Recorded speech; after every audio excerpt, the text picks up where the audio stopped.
நோவாவின் குமாரராகிய செம், காம், யாபேத் என்பவர்களின் வம்ச வரலாறு. ஜலப்பிரளயத்துக்கு பின்பு அவர்களுக்கு குமாரர் பிறந்தார்கள்.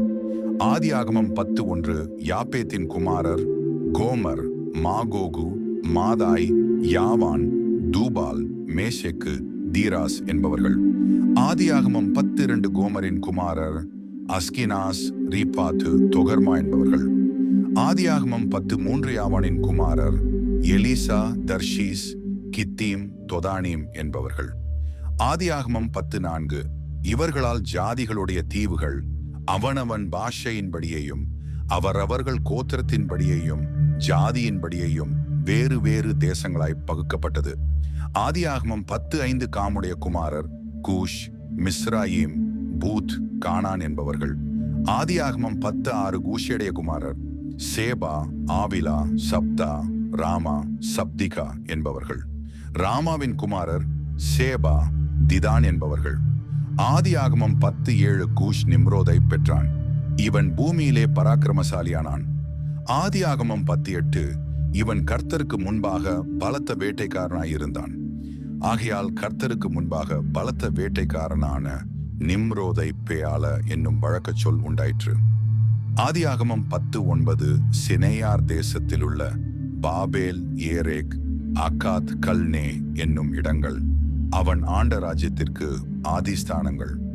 ஆதியாகமம் 10:10 அந்த தேசத்திலிருந்து அசூர் புறப்பட்டு பேயாய் நினிவேயையும் ரெகோபேயாத் பட்டணத்தையும் காலாகையும்.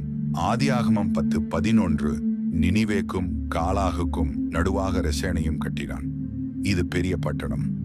ஆதியாகமம் 10:12 மிஸ்ராயீம், லூதீமையும் அனாமீமையும் லெகாபீமையும் நப்தூகீமையும். ஆதியாகமம் 10:13 பத்துர்சீமையும் பெலிஸ்தரின் சந்ததிக்கு தலைவனாகிய கஸ்லுகீமையும் கப்தொரீமையும் பெற்றான். ஆதியாகமம் 10:14 கானான் தன் மூத்த மகனாகிய சீதோனையும் கேத்தையும். ஆதியாகமம் 10:15 எபூசியரையும் எமோரியரையும் கிர்காசியரையும். ஆதியாகமம் 10:16 ஈவியரையும் ஆர்கீரியரையும் சீனியரையும். ஆதியாகமம் 10:17 ஆர்வாதியரையும் செமாரியரையும் காமாத்தியரையும் பெற்றான்.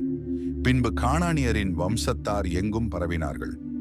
ஆதியாகமம் 10:18 கானானியரின் எல்லை சீதோன் முதல் கேரார் வழியாய் காசா மட்டுக்கும், அது முதல் சோதோம், கொமோரா, அத்மா, செபேயாயிம் வழியாய் லாசா மட்டுக்கும் இருந்தது. ஆதியாகமம் 10:19 இவர்கள் தங்கள் தேசங்களிலும் தங்கள் ஜாதிகளிலும் உள்ள தங்கள் வம்சங்களின்படியையும் தங்கள் பாஷைகளின்படியையும் காமுடைய சந்ததியார். ஆதியாகமம் 10:20 சேமுக்கும் பிள்ளைகள் பிறந்தார்கள். அவன் ஏபேருடைய சந்ததியார். எல்லாருக்கும் தகப்பனும் மூத்தவனாகிய யாபேத்துக்கு தம்பியுமாயிருந்தான். ஆதியாகமம் 10:21 சேமுடைய குமாரர் ஏலாம், அசூர், அர்பக்ஷாத், லூத், ஆராம் என்பவர்கள். ஆதியாகமம் 10:22 ஆராமுடைய குமாரர் ஊத்ஸ், கூல், கேத்தர், மாஸ் என்பவர்கள். ஆதியாகமம் 10:23 அர்பக்ஷாத் சாலாவை பெற்றான். சாலா ஏபேரை பெற்றான். ஆதியாகமம் 10:24 ஏபேருக்கு 2 குமாரர் பிறந்தார்கள். ஒருவனுக்கு பேலேகு என்று பெயர், ஏனெனில் அவனுடைய நாட்களில் பூமி பகுக்கப்பட்டது. அவனுடைய சகோதரன் பேர் யோக்தான். ஆதியாகமம் 10:25 யோக்தான் அல்மோதாதையும் சாலேப்பையும் அசர்மாவேத்தையும் ஏராகையும். ஆதியாகமம் 10:26 அதோராமையும் ஊசாலையும் திக்லாவையும். ஆதியாகமம் 10:27 ஓபாலையும் அபிமாவேலையும் சேபாவையும். ஆதியாகமம் 10:28 ஒப்பீரையும் ஆவிலாவையும் யோபாபையும் பெற்றான். இவர்கள் அனைவரும் யோக்தானுடைய குமாரர்.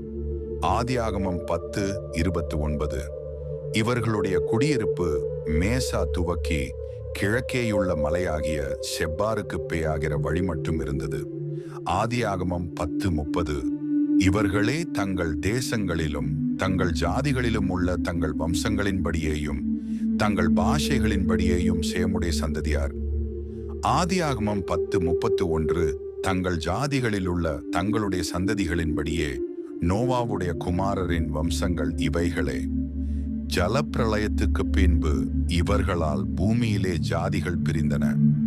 ஆதியாகமம் 10:32.